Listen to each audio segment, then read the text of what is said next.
O mundo caminhava em trevas, afastado de seu Criador. Embora muitos alertassem sobre os tempos do fim, a maioria zombava dizendo: desde que os pais dormiram, tudo continua como desde o princípio da criação. As profecias dos antigos, ditas por Isaías, Daniel, Jesus e João, pareciam para muitos apenas alegorias distantes. No entanto, os sinais se intensificavam, guerras regionais se multiplicavam, terremotos atingiam lugares antes estáveis, fomes e pestes tornavam-se recorrentes. A apostasia tomava conta das igrejas e o amor de muitos se esfriava.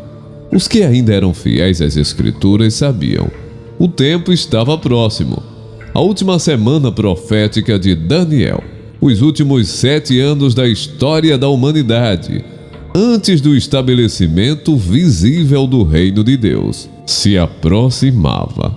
Seria um tempo de dores e de revelação, onde o verdadeiro caráter dos homens e das nações seria exposto. Seria também o tempo em que o filho da perdição surgiria, enganando muitos e levando o mundo à beira da destruição. Mas no fim, o justo triunfaria.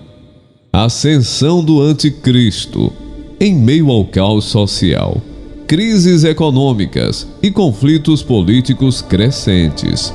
O mundo clamava por um Salvador, não um Salvador espiritual, mas um líder humano, capaz de restaurar a ordem, a paz e a prosperidade.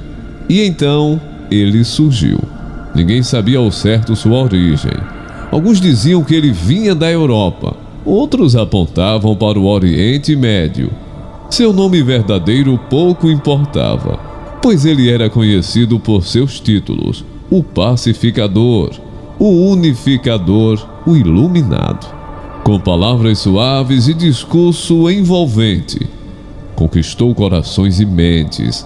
Falava de unidade, segurança, justiça e prometia um novo tempo para a humanidade. Sua ascensão foi rápida. Em poucos anos, tornou-se o líder de uma federação de nações, estabelecendo uma nova ordem global. Esse homem firmou um pacto de 7 anos com muitos, especialmente com Israel, prometendo proteção e reconhecimento de sua soberania. Daniel 9:27. Isso permitiu que os judeus reconstruíssem o templo em Jerusalém, algo considerado impossível por séculos. O mundo celebrava esse feito como marco da paz global, mas não era apenas um líder político. Ele também estava aliado a uma figura religiosa de grande influência, o falso profeta, um homem de sinais e prodígios que unificava diversas crenças sob uma nova religião mundial. Essa religião não negava os deuses antigos, mas promovia uma fé centrada no humanismo, na tolerância absoluta e, aos poucos, no culto à figura do líder mundial. Esse sistema se expandiu rapidamente. As nações entregaram sua soberania ao novo império, e as vozes dissonantes eram silenciadas sob o pretexto de preservar a harmonia global. A liberdade religiosa foi sendo restringida. Aqueles que mantinham fidelidade exclusiva ao Deus da Bíblia passaram a ser rotulados como extremistas. Mas os olhos dos santos estavam abertos. Reconheciam naquele homem o cumprimento das palavras de Paulo: o homem do pecado, o filho da perdição, que se opõe e se levanta contra tudo que se chama Deus, sentando-se no templo de Deus, querendo parecer Deus. 2 Tessalonicenses 2:3-4. O mundo o adorava, o céu, porém, se preparava para a guerra. Os primeiros 3 anos e meio, a aliança do líder mundial com Israel inaugurou um período de aparente estabilidade. A economia global se recuperava, os conflitos regionais diminuíam e uma nova moeda digital global promovia comércio sem fronteiras.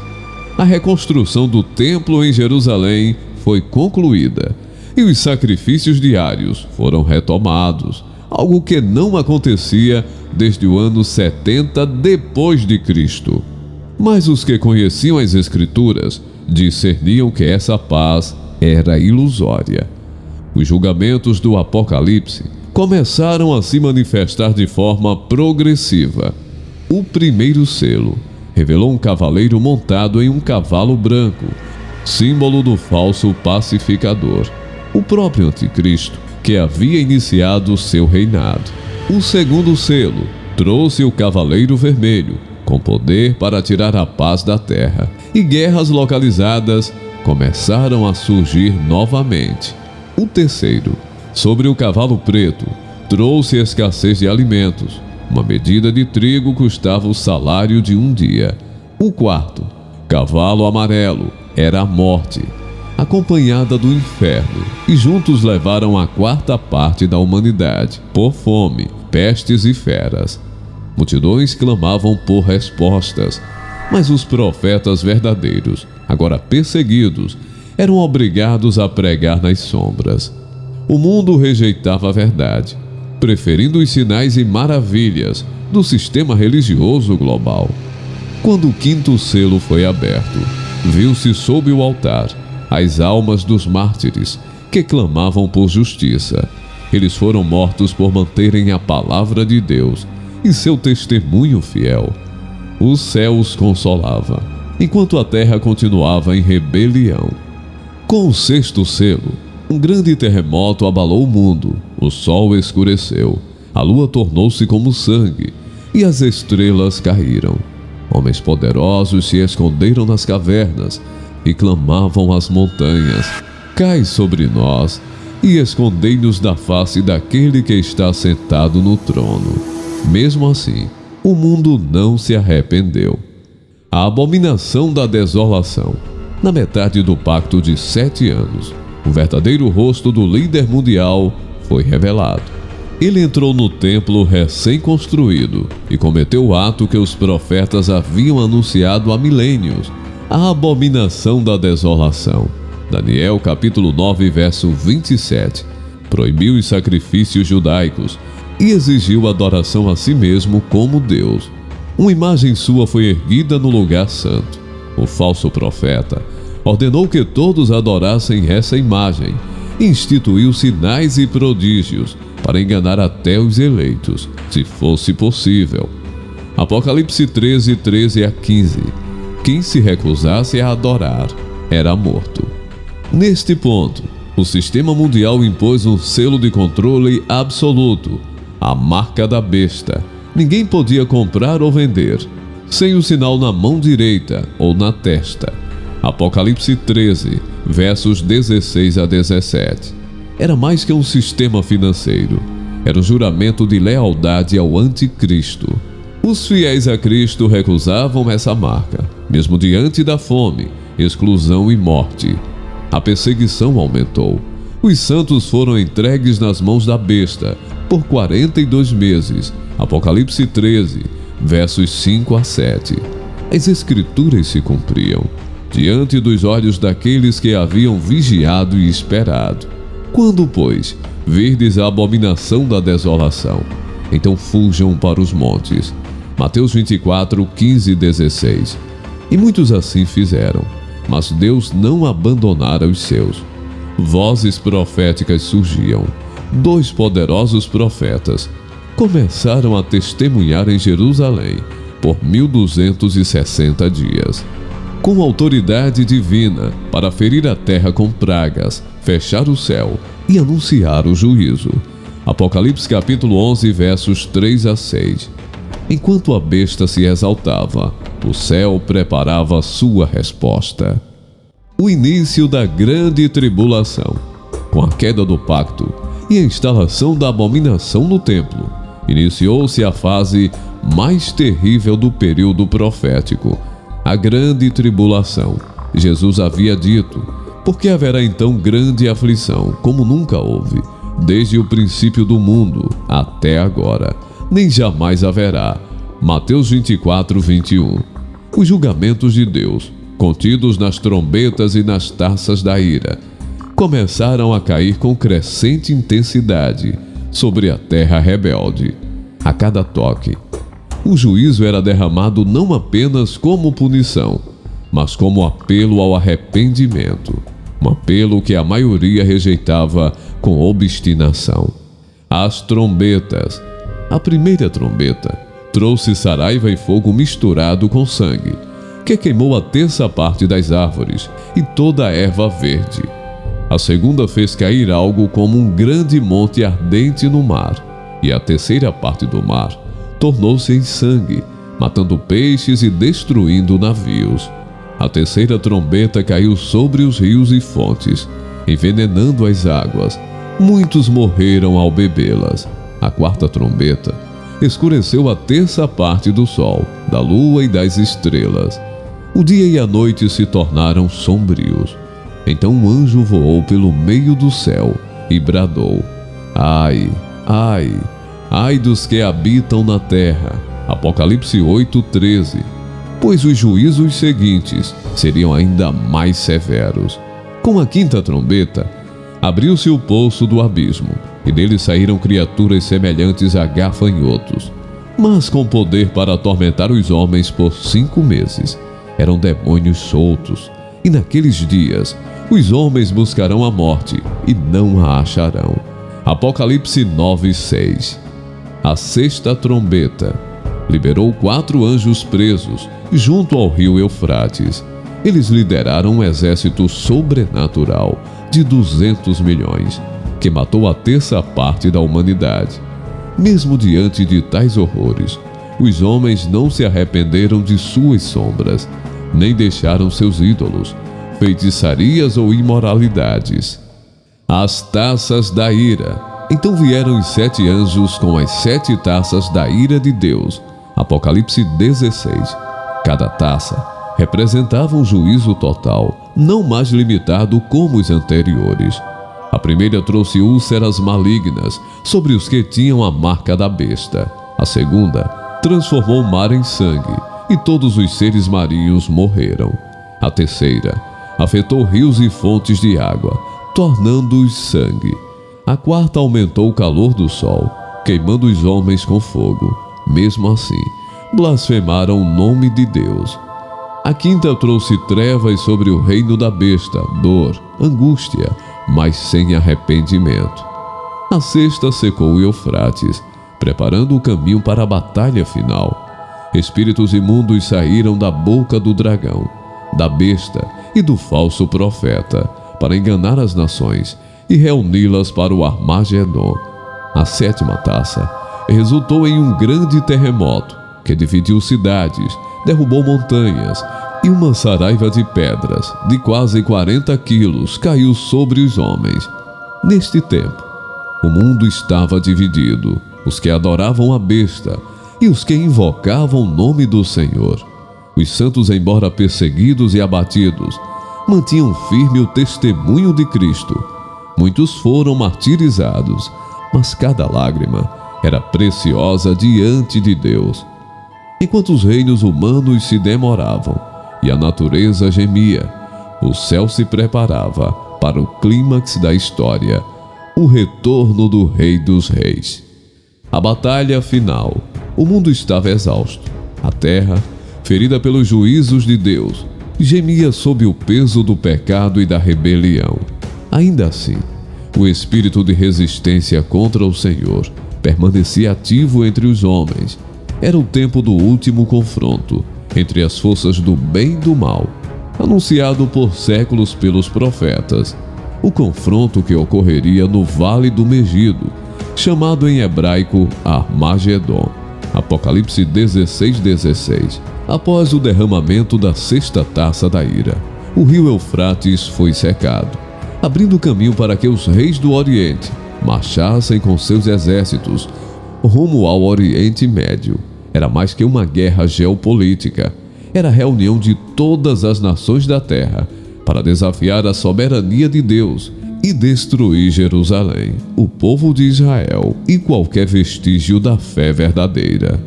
O dragão, Satanás, a besta, o anticristo, e o falso profeta liberaram espíritos demoníacos, semelhantes a rãs, que realizaram sinais miraculosos para enganar os reis da terra.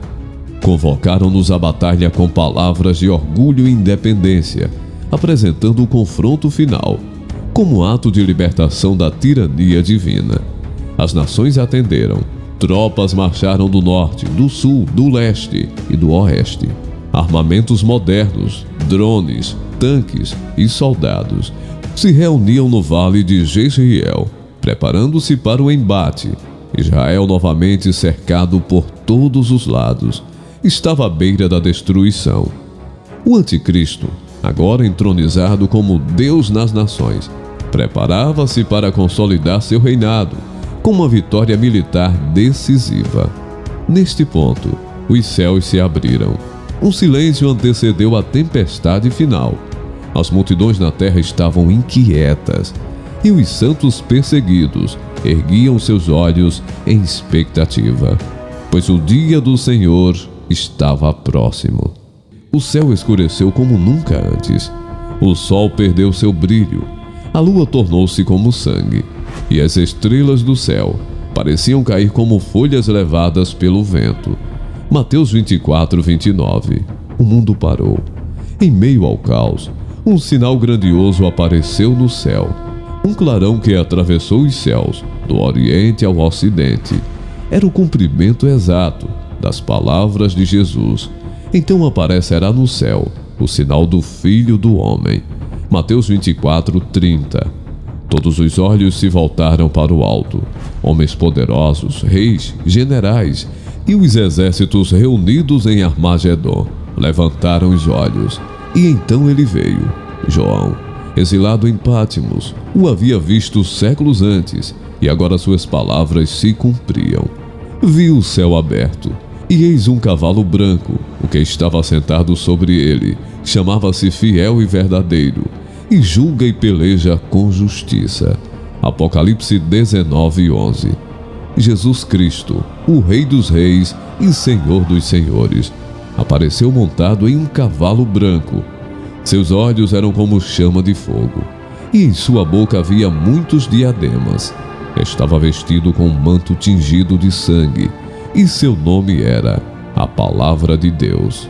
Os exércitos celestiais o seguiam, também montados em cavalos brancos, vestidos de linho fino, branco e puro. Eram os santos ressurretos e glorificados, os mártires, os fiéis, os que haviam vencido o mundo pelo sangue do Cordeiro. Eles voltavam com ele, não para sofrer, mas para reinar. Da boca do Senhor saía uma espada afiada, com a qual feriria as nações. Ele as regeria com vara de ferro, e esmagaria os exércitos rebeldes, como uvas no lagar da ira de Deus. A besta, o anticristo e o falso profeta, ao verem o céu aberto, tentaram resistir, mas foi em vão. O Senhor os derrotou com o sopro da sua boca e os lançou vivos no lago de fogo, que arde com enxofre. Apocalipse 19, 20. Seus exércitos foram destruídos. As aves do céu foram chamadas para devorar os cadáveres dos poderosos. Satanás foi capturado por um anjo poderoso e lançado no abismo, onde foi acorrentado por 1000 anos. Apocalipse 20, 1 a 3. Impedido de enganar as nações durante o reinado de Cristo. A trombeta final e a glória da vinda. Foi então que soou a última trombeta. Os mortos em Cristo ressuscitaram primeiro, e os vivos foram transformados num piscar de olhos. 1 Coríntios 15, 52. Mateus 24, 31. Não havia mais separação entre céu e terra. A glorificação dos santos coincidia com a vinda do Rei Jesus. Eles foram arrebatados para encontrar o Senhor nos ares e desceram com ele em glória. Os que haviam sido fiéis até o fim, que não adoraram a besta, nem receberam sua marca, foram justificados publicamente. O mundo que os odiara viu, enfim, sua vindicação. O trovão cessou, as guerras calaram, as armas foram abandonadas. O Filho do Homem, o Leão de Judá, pisou no Monte das Oliveiras, e este se fendeu ao meio. Zacarias 14:4. A terra agora, sob o comando legítimo do Criador, experimentava um novo amanhecer. A promessa se cumprira. Ele veio como juiz, como rei, como libertador. Não mais como servo sofredor, mas como Senhor absoluto do universo. Cada joelho se dobrou e toda língua confessou: Jesus Cristo é o Senhor. Filipenses 2:10-11. Você que está assistindo esse vídeo no canal Logos Conservador, você pode virar membro, terá acesso a vídeos antecipados, sem anúncios e alguns vídeos exclusivos só para membros e muito mais. É só clicar no botão, torne-se membro agora. Deus o abençoe.